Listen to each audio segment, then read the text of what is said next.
Good morning again, Grand Rising. Welcome home. There is in this place the possibility of healing, repair, of making things right within ourselves, between us and the wider world. We gather around this light of hope as we share this time together.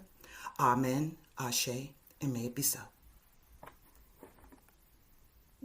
Grand Rising, everyone. We are thrilled that you chose to spend some time with Wedgewood this morning or listening to our video during the week. Whichever, we're glad you're spending time with us today, and we welcome you. We welcome you. This morning, we have a topic that I think you're going to be very interested in. It's an update on the current initiatives. We worked with them previously in the laundry project, and we're going to get more information and updates from them today. Before we begin, Liz will introduce our prelude. Good morning, everyone. Our prelude this morning is a very special song um, by one of my personal favorite artists, Ben Harper. And I was going to show a different version of the song, but I found one that just really speaks to, I think, Corey's message and what we're trying to do here at Wedgewood, where we all have our parts to play, both as individuals, but as a community in making the world a better place. So without further ado, With My Own Two Hands by Ben Harper, sung by Playing for Change. That was very nice. Beautiful. Absolutely beautiful, and so fitting for today when we know that we've all got to get out there and do things with our own two hands. Our words of wisdom today, spiritual leader Shirley Chisholm.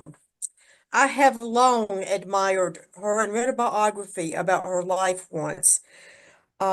She was the first Black woman elected to Congress, and she became the first woman to seek the presidential nomination in 1972.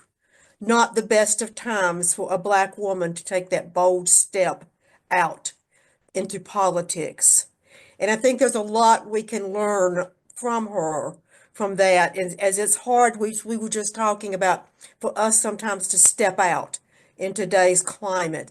And I think about her and how the courage it must have taken her to step out to get into politics. She did so much good. She founded the Congressional Black Caucus, the National Women's Political Caucus. She started WIC, which we're familiar with today, the Supplemental Nutrition Program for Women, Infants, and Children. She championed programs to help the underprivileged have money to attend college.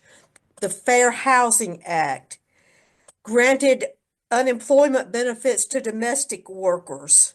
And her autobiography, which I absolutely love for today, is Unbought, Unbiased. We need that. We need that so much. But two things that she said that I hope will resonate with you this week. One is if they don't give you a seat at the table, bring a folding chair. And the other one is really apropos for our times. You don't make any progress sitting on the sidelines, whimpering and whining and complaining. You only make progress by joining the fight and sharing your ideas. And I think today is a day when we all have to have the courage that Shirley Chisholm had to get off of the sidelines. And now, before we continue, Liz has some great announcements for us. Thank you, Melba. We have just a few announcements on upcoming events this morning. Next Sunday, Chair of Mecklenburg County Commissioners Mark Jarrell will be coming back to Wedgewood and sharing his message, Help for the Hurting. Melba, did you want to say something about that? I do. When I talked to Mark, he's been to Wedgewood before, so he knows all of us. And he's now the chairman of the Mecklenburg County Commissioners. He's not just a member, but I told him we want to know what we are doing to help the marginalized, to help those people out there who are struggling and hurting. We want to know, and it would have to be his opinion, what more needs to be done and how can we help. So bring your questions. I'm sure he'll be happy to answer to the best of his ability because those are topics that we've all asked about. What are we doing? What do we need to do? And hopefully he can help guide us through that. Thank you, Liz. Thank you, Melba. Our next Wedgewood monthly meetup is Tuesday, March 11th, so please mark your calendars. And if you haven't been to Wedgewood in a while, this is the perfect time to rejoin us. We're going to meet at La Authentica Mexican Restaurant in Plaza Midwood at 6:30 p.m. We hope to see you there. And our next Wedgewood Social Justice Book Club will meet on Thursday, March 6th. We'll be discussing through chapter 4. It's a really great book, a very important topic. We're all learning really great things, having some great discussion. You don't have to be reading the book in order to join our book club. You can just join and listen and participate in the discussion. But all folks are welcome, and we hope to see you at our next session. And today, on this beautiful sunny afternoon, there will be a rally for Ukraine at Ramir Bearden Park at 3 p.m. We have long been supporting Ukrainian liberation ever since Russia's invaded a couple of years ago. We work really closely with the Ukrainian community here in Charlotte, and we hope that you join us at the rally today. And there are a number of different ways to make your voices heard. One of our favorite ways to do this is by using 5 calls, and this is not sponsored in any way. This is just a really great resource that we want to share out with as many folks as possible. You can use an app on your phone. You can also use the website. But it essentially provides the phone numbers for your elected officials along with scripts. If you're not really sure what to say, they give you talking points and scripts on what to say for whatever issues you're concerned about. And there's a variety of issues that they cover. It's really thorough. And you can do up to 5 calls a day. And this site also tracks call volume, which really shows just how powerful the collective power of engaged citizens are. So if you feel so moved, use 5 calls. It's a really great resource. And so we are small, but we are mighty. We say that all the time. We do a lot, but we can't do that without your support. So as you feel so moved, any donation, whether you mail it or give online, is really helpful and very much appreciated. Thank you very much. Thank you. And now Ashanti will lead us in our extravagant welcome. We are all welcome here. Welcome to a community that works for peace, justice, equality, and care of Mother Earth. We are all welcome here. An extravagant welcome to you because of your gender identification, sexual orientation, ethnicity, economic situation, physical and mental challenges, doubting or believing, being depressed or full of joy. We are all welcome here. We are a community of curious and creative spiritual seekers striving to learn from and embody the way of servant leadership. We are all welcome here. We focus on the plundered and the marginalized as we try to address the major issues of our day. We are all welcome here. You are invited to share your passion, your inspiration, your personal story, and your personal story as one of the ways we help heal the world. We are all welcome here. Thank you. And indeed, when we say we are all welcome here, Wedgewood is one of those places that truly, truly means it. We come to a time of celebrations and concerns. We want to remember Tom this morning. He's not with us, but he is sick with that flu that's going around. His brother is also in hospice, so we want to remember his entire family as they go through this time. Are there other celebrations or concerns?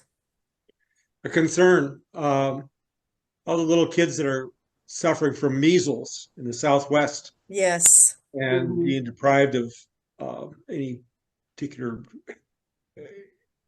health assistance. Yes. And TB is starting to spread again too. We certainly want to remember our country. And this, I know we say that every Sunday, but we need to bring it to our minds that We are struggling and we need all the divine inspiration we can get to get through this difficult time. Remember the Ukraine. I wore my sunflower today for the Ukraine.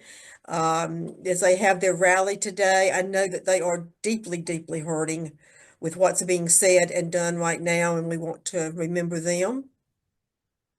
Canada, Greenland, so many places have been targeted and attacked, and we want to remember all of them.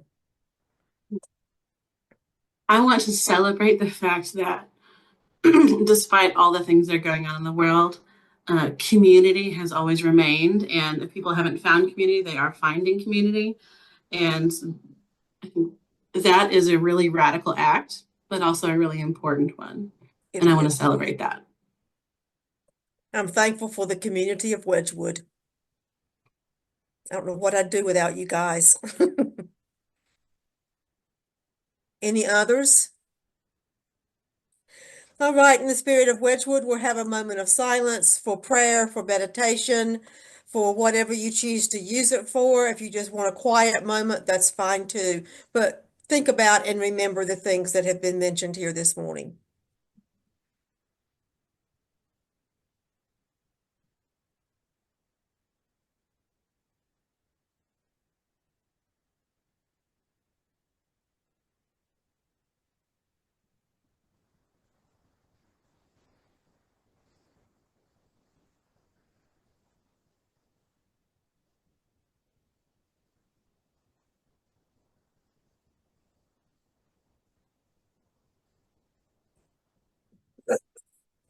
Amen. And now I will turn it over to Liz to introduce our guest speaker, but somebody we all know and love. Mm-hmm. Thank you, Melva. Yeah, we are so thrilled to welcome Corey Easterday back to Wedgewood. Corey is the National Director for Current Initiatives, which is a nonprofit committed to educating and mobilizing communities through impactful programs like the Laundry Project, which we're all familiar with, Hope for Homes Project, and Affordable Christmas Initiatives. Originally from Ohio, Corey has spent over 15 years working in the nonprofit and creative sectors, speaking, writing, and advocating for under-resourced communities. His passion to equip individuals and communities with the tools to create lasting change is so wonderful, and we are so thrilled, Corey, to welcome you back to Wedgewood.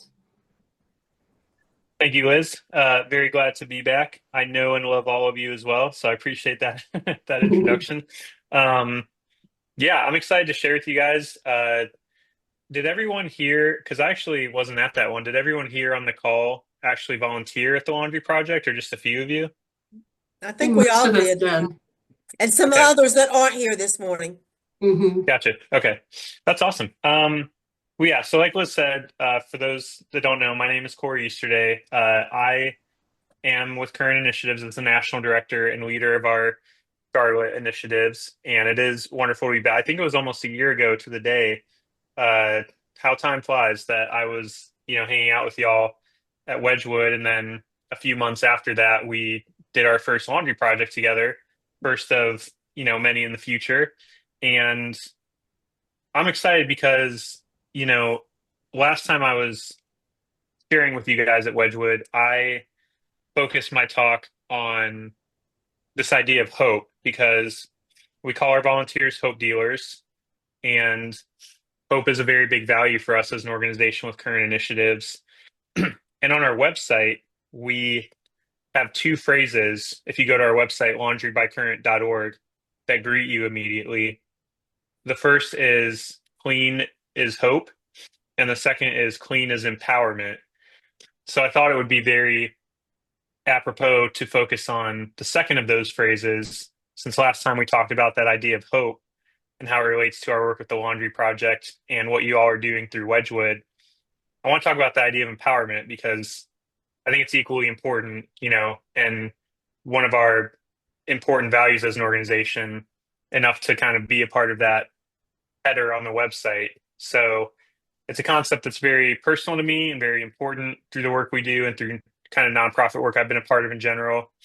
But before I dive into that, I wanted to just kind of give a very brief refresher and give you guys some practical numbers for our Charlotte Laundry Project initiative. So if you haven't been into a laundry project or haven't heard of it before, been a part of it, our goal is to very practical to assist lower income families with meeting that basic need of washing clothes and linens by turning laundromats into community centers of hope. And basically, the way it works is the laundry fees are paid for while volunteers assist with laundry services and creating a caring space at the laundromat. That's kind of the broad overview. And over the past 3 years in Charlotte, partnering with folks like Wedgewood and just our incredible community in a broader sense in Charlotte, since October 2022, has made it possible for us to host 14 laundry project events with 4 laundromat partners across the city, serving a total of 549 families. Oh, wow. Yeah, it's incredible. Washing 5,843 loads of laundry, which translates to 58,430 pounds of laundry that's been washed. That's a lot of laundry. I don't I don't know if I've ever done that much laundry in my lifetime. So to be able to do that cumulatively through the laundry project in Charlotte, thanks to, our partnership with uh, places like Wedgewood and communities like Wedgewood, has just been amazing. And I always emphasize it when I read numbers because it's cool to kind of see the bigger picture. But on a micro scale, as some of y'all experienced doing the laundry project in person, there's certainly that aspect of, each individual story and each individual person that you encounter and the impact that not having to worry about the expensive laundry and being able to have access to clean laundry can have on those folks. And those values of hope, empowerment, I would add, one of our phrases we use a lot because of, as we've kind of highlighted throughout this, our time together this morning, there's always so many issues going on in the world, and it can feel so overwhelming at times. That idea of doing what you can. And another big value we have is dignity and affirming the dignity of the folks we work with. We believe pretty strongly that, and I'll unpack this a little more, but it's not our job to give people dignity. It's that people have an inherent dignity in being human and wanting to affirm that in folks by coming alongside and helping through something like the Laundry Project is very important. And to unpack that word empowerment more, I don't often use the dictionary definition of things, but I think it might be helpful in this case to kind of just read it. And obviously, the caveat that there are many different contexts and expressions of empowerment, but for our purposes this morning, I want to focus on our specific context within the Laundry Project of what that means. So, the dictionary definition of empowerment, 2 definitions that stood out at the top: authority or power given to someone to do something, or the process of becoming stronger and more confident, especially in controlling one's life and claiming one's rights. And in a very practical sense, through something like the Laundry Project, we aren't, in a business of practical authority or power. And in some contexts, that makes sense of, where we've had customers become volunteers and we kind of join that shared community together. There's a bit of that, but it more so focuses on, through our work, empowering people through clean laundry, the process of becoming stronger, becoming more confident. And before I continue to dig in, I was just curious. I kind of asked this last time about hope, and I'm curious with this empowerment, just kind of by like a show of hands or, reflection. Has anyone in your life ever been an empowering person for you, helped you with that, becoming stronger, becoming more confident? Yeah. So I would say that most of us are here, all of us are here because we've had somebody at one point in our lives, whether it's through this community or our broader community, just help us to feel empowered, stronger, confident, uh, controlling our life, claiming our rights, having a voice, things like that. And empowerment is something that it's not the way my brain works I always like to make fun of because I feel like I'm kind of a ridiculous person overall. And I try to be very well organized and very, I'm, OCD, all these things, but because of how my brain works, I tend to think of things in life as being linear and being like, well, if I do this and then this and then this happens, and it's just this kind of straight upward line of growth. And, I guess by the time I'm 50 years old or something, I will have just reached my peak human perfection or something like that. Not how life works, as we've all experienced. Can be chaotic. Things can be, just so many things can feel out of our control at times. And empowerment and hope and dignity, these are concepts that as I've gotten older, I've been reminded it's not a one and done. It's not like, well, we gave someone hope or we made someone feel empowered. And so now they're completely self-actualized, like Maslow's hierarchy of needs. Now they're completely hopeful, it's this the work kind of never ends in a sense of coming alongside people and loving and being affirming of their dignity and doing this kind of community work in all its various expressions, meeting tangible needs and just sharing in our shared humanity together and helping each other. It's, as long as we're this side of the afterlife, this side of heaven, so to speak, it's this just ongoing work that happens. So it's something we all need at times, like even where I'm at currently in life, there are times where I need to feel less alone. I need to feel empowered. And something we have the capability to affirm in others. I referenced this organization last time, but there was an organization I came across when I was first starting to do this work in college, which is, gosh, about 16 years ago now, 15 years ago, which is absolutely insane. But it's called the Christian Community Development Association. And one of their big tenets, and I may have referenced this last time, I don't remember, but asset-based community development, ABCD. And I'll dive into what that means, but it's an important framework for empowerment. And there are so many organizations, nonprofits I've encountered, like even here in Charlotte, I'm not going to spend the time to do so because we'd be here all day, but there's a lot of nonprofits in Charlotte that are working in this asset-based community development framework, even if it's called something different, and helping to empower folks forward and give folks the resources. I use that in my bio, that under resource, because I think that's a very important distinction. And through Current, we're doing what we can through the Laundry Project, our Hope for Homes project. We have something called Affordable Christmas as well, where families can buy at Christmas time brand new gifts at 1/10 of the cost. And it just creates like a normal, dignified shopping experience for families and empowers parents to be the heroes for their kids during the holiday season. And I first when I was diving into all this, I was coming across books, a lot by an author named Bob Lupton, who, if you've never heard of, I strongly recommend. I worked at Starbucks as a barista in my early 20s, and they would have us put together these barista boards and, oh, like, what's your favorite book? What's your favorite movie? Stuff like that. And I was the weird kid that, for my favorite book, it was Toxic Charity by Bob Lupton. So, it's the idea. He had another book called When Helping Hurts. This idea that, when you come to many contexts, like around the world, especially examples of extreme poverty, folks are kind of in a crisis situation, and there's a lot of just tangible aid that's needed, like food and different things to just meet basic survival needs.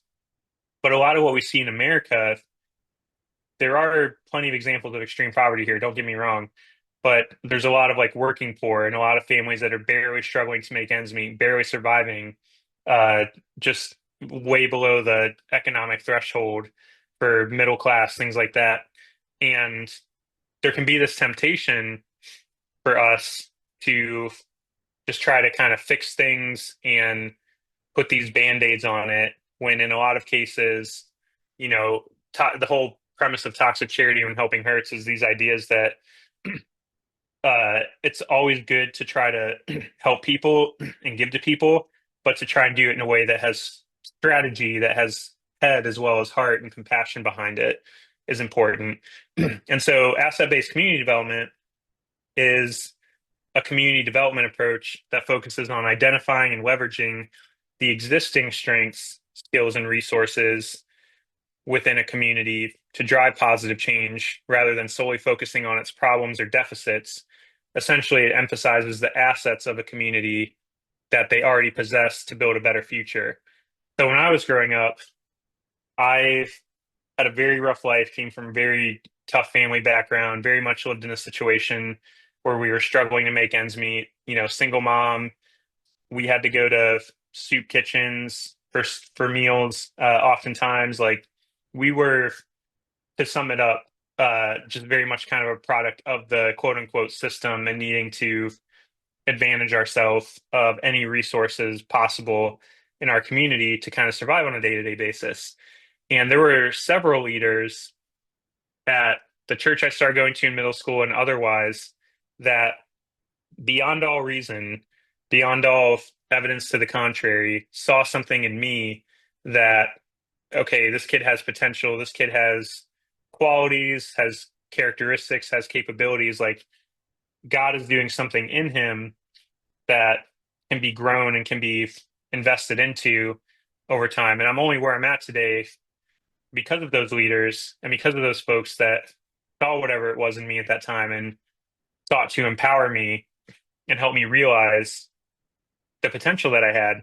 And it's this idea that Jesus, in the Christian tradition, if we say things like Jesus is Lord of all, and so applying that practically would mean that Jesus is Lord of all and already at work in the spaces we enter, in the neighborhoods we go into, in the communities we're a part of, and that our work is not starting from scratch, but rather joining him on mission with those goals of meeting a tangible need, inspiring hope, affirming dignity, empowering others.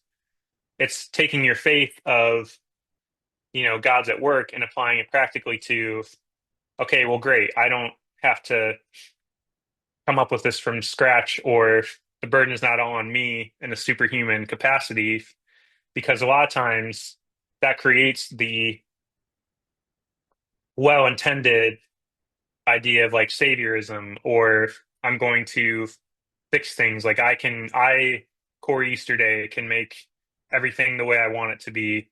And I alone possess the knowledge and the skills and the ability to help others and fix this community and whatever. And it's reshifting that framework from it's not about us, or it's not about me personally, to it's about us as a community and that mutual like learning from each other, sharing with each other. I have just as much to learn from you and gain from you, and vice versa. And when you do that, it's just so much more powerful than kind of like coming in with like, I know how to fix everything and make this better.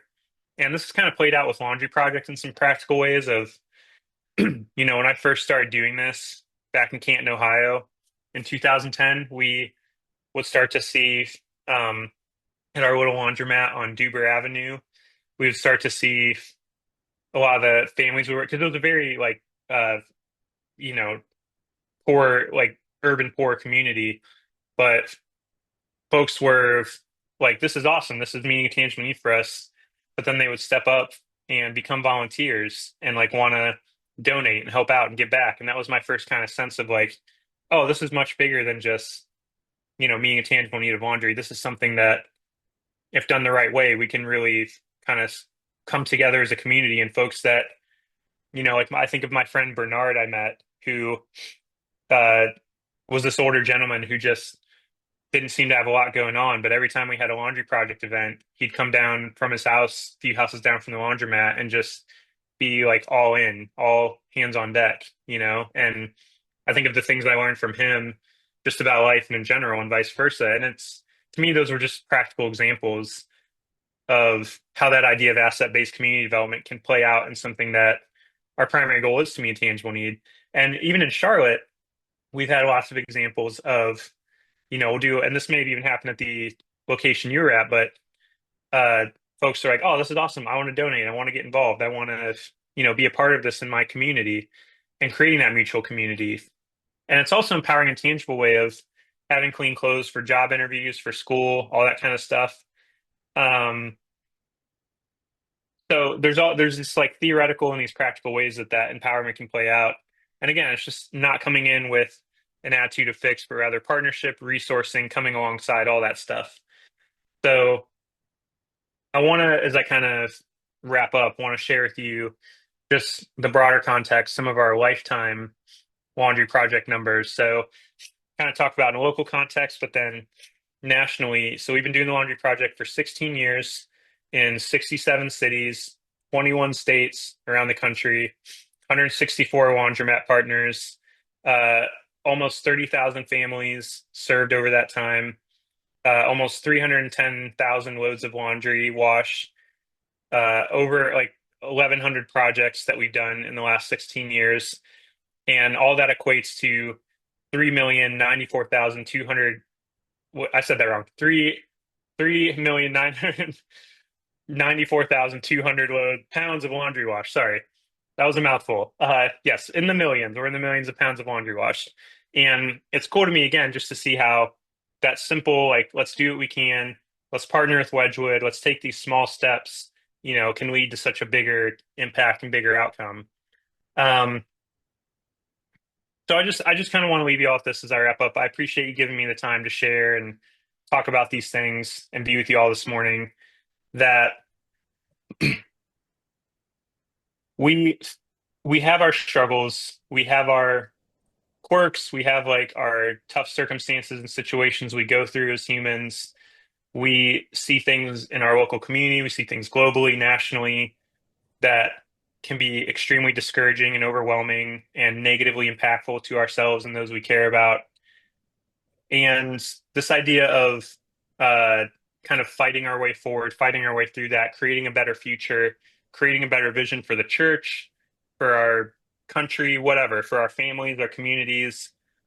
I really do, in my brief 36 years of existence on this planet, think it starts with those daily, tangible acts of love, hope, dignity, empowerment, having those values, and kind of finding the ways that where is God already at work in our communities? Where is this asset-based community development that we can join up with what's already happening? Um, and just remembering that just as much as we need hope, just as much as we have the ability to inspire hope in others, we also need to feel empowered, and we also have the ability to empower others. Thank you. Thank you so much, Corey. So much, Corey. I did have a follow-up question. What are some of the challenges that your organization has faced in some of the work that you do? Yeah, great question. Just because of my job and my role, the number one thing that always default comes to mind is funding. Because, Mhm. as you all have experienced, as a church, and I've worked in several church contexts, so I know this is kind of a, ubiquitous problem. Like it's something a lot of nonprofits and churches face, but just that idea of, theoretically, the sky's the limit. It's for what we can do. It's just typically getting the funding and the volunteers to be able to do that. But I would say, beyond that, it's, I think especially in a bigger city like Charlotte, I don't know that we had this kind of as much in Canton, Ohio, and some of the smaller communities in Ohio where I first started doing this. But I think it can be hard to like kind of continue momentum and like keep the vision contagious because there's always so many things happening, so many it's kind of so widespread that it's a little bit harder, like our context of where we were in Canton, Ohio, to see that community like arise and like folks that were coming to the laundry project and we kind of join into that together, everything I described. It's a little bit difficult in a bigger city because folks are always coming and going so much more. So I would say on a practical level, it's always that funding volunteers, and on a more like vision level, it's being able to continue momentum of building those mutual community like third spaces where it's not just bringing on volunteers and whatever, but it's like we're kind of building something together within each of those neighborhoods, if that makes sense. Mhm. Yeah, it does. Thank you, Corey. Corey, how much do you spend on one laundromat? Like when you put the money on the cards in one session, one afternoon, one morning, however the time frame is, how much do you normally have to give out, donate in that one spot? Yeah, well, so especially the context definitely matters here. Like, so being in a bigger city like Charlotte, and you guys saw us that year one, I think we did, there's 30 or 40 families you all helped that day, but it's typically like each project costs $2,000 roughly Oh, to be able to like sponsor and host. And the vast majority of that goes towards like the quarters and laundry supplies. Because when you're serving, at our peak, sometimes it's like 50 families in that range. It's just a lot of laundry. And one of the surprising things to me is always like, even if folks have no idea that we're going to be there that day, they naturally have, I've seen people pull up with truck beds just full of garbage bags of laundry. So it's not just the amount of people, it's like the overall volume of laundry. But that 2,000 number is what we try to sponsor for each project to be able to cover it because we provide laundry supplies as well. We'll often send folks home with like detergent, things like that. oh, okay. I'm a big fan of like if we have like full bottles of detergent kind of left over, if it's like, all right, just there's a family that needs it. So we try to get creative with the ways we help out that aspect too, but it definitely adds up. And one more Mhm. question. Have you tried or do you get donations from like the laundry for the detergent from the companies for the detergent for Tide or whatever the product name is? Have you attempted to ask for donations for that? Oh yeah, over the years we've definitely had some companies do that. So there are ways to help mitigate that cost. Like we've worked with whether it's direct companies or churches or whoever like to do supply drives and so it's there's definitely like creative ways to raise laundry supplies, raise quarters, things like that. Hmm. But yeah, we've had companies over time, not necessarily in Charlotte directly yet. I haven't made a connection with anyone here in Charlotte that has done that, Hmm. but we've had over time companies do that. Thank you. I actually had a question for you. I kind of asked this a little bit, but I was just curious, if I may, what experiences you guys had when you did the laundry project, if you can recall.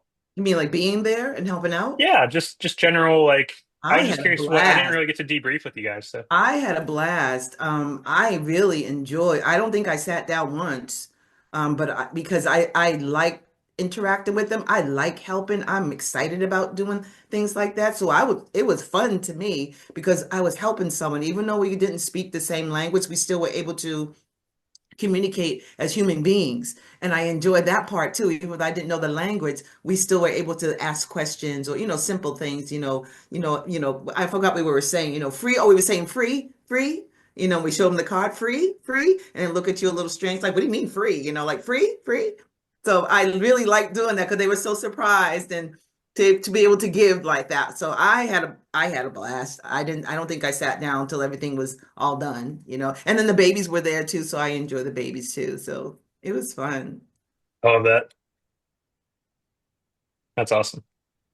Yeah, it's one of those things like one of the reasons I've done this for so long and love doing it is just like uh I love being able to be face to face with people in the community I might not have a chance to interact with otherwise. So Right, right, right. Mhm. And when you do that, you find out, even though we already knew or know, that people are just people.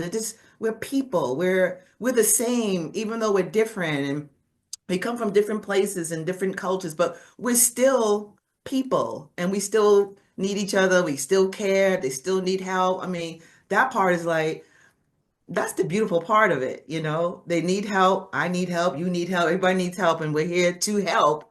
So it was great all the way around. It was like the full spectrum. you said it better than I ever could. Next time you should just do the message, honestly. I really enjoyed it, and I still have the card here. Um, I still have the card Oh, here because I wanted to, I want to do the Christmas thing with you.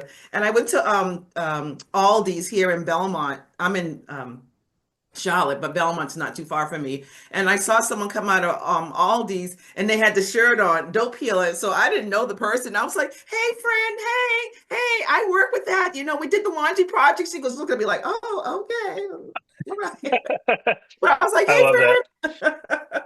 I said, I That's work with awesome. them. Our church, Wedgewood, we work with them. She didn't know what I was talking about. I don't know who she was, but she had the shirt on. So I just said, hey, friend, I work with you guys. Great job. That's She's, incredible. I sincerely hope to run into you in public one day when I'm wearing my shirt and have that oh, experience. yeah. That's great. I'm like, hey, Corey, friend. That's awesome. No, I appreciate you sharing that. Yeah, it's true. It's I've always thought like it's so cool in the because like Starbucks, they say like we're supposed trying to be a third space, or coffee shops call themselves third spaces, and how the Oh, laundromat can do that, where you meet oh, people that are yeah. different than you, and you get that dual like we can celebrate our differences, but also like that shared humanity, like kind of Yeah. both. Like it's really cool to be I in love community it. with people like that.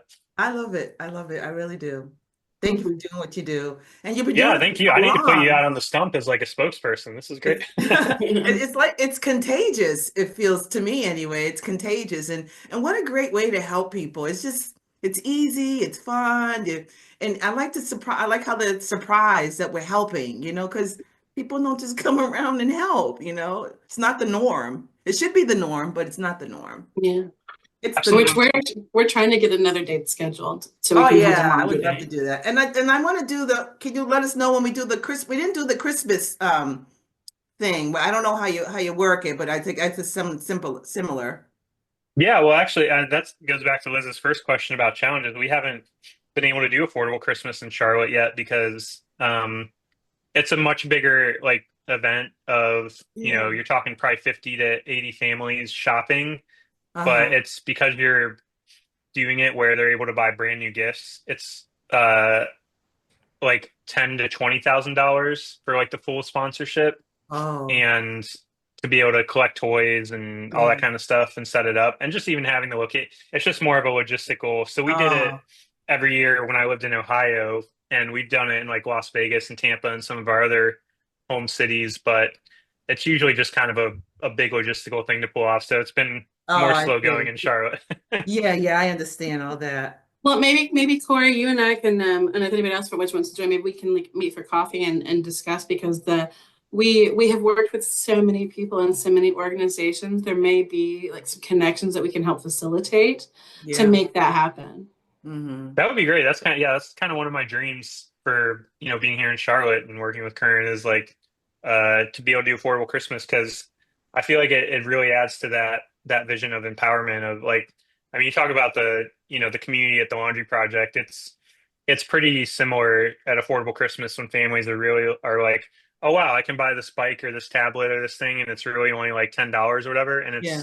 like Mhm. parents are just shopping, that it's like it's not a here's our free stuff and Yeah. whatever. It's like when I was a kid growing up in my tough family circumstances, the pride and the hope that it inspired my Yeah. mom when she was like, "Oh, I was able to buy you gifts this year." It was just like obviously Christmas is very materialistic and all these things, but it's more about the value of like, and now as a new parent, I completely understand and empathize way more with that. Like I want to experience that joy of my child, and Yeah. Christmas is a way to do that. And so Yeah. yeah, that would be really cool to be able to bring that here. Yeah. And then the Mhm. parents, like you said, mom and dad, or mom, maybe it's usually mom by herself.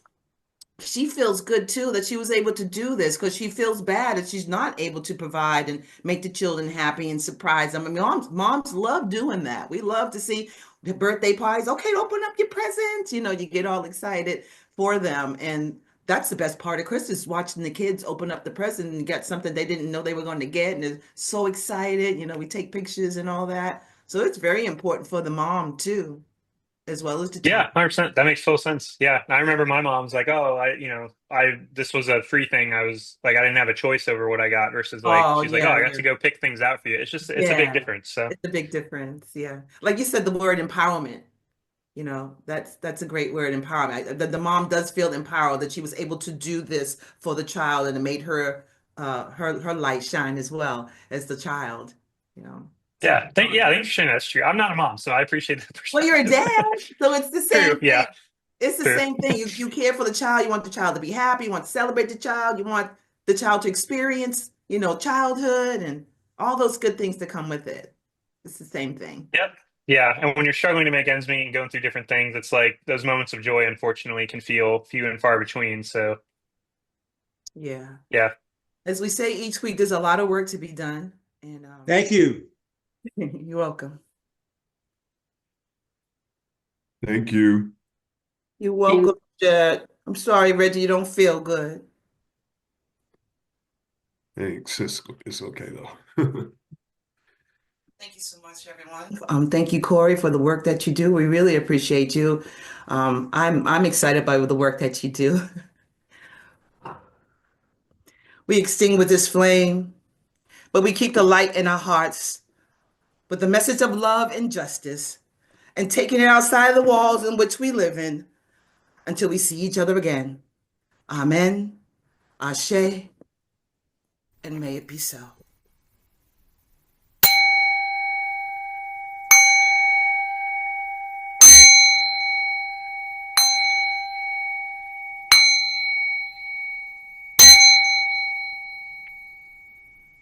Have a beautiful week. Thank you. Thank you. Bye, everybody.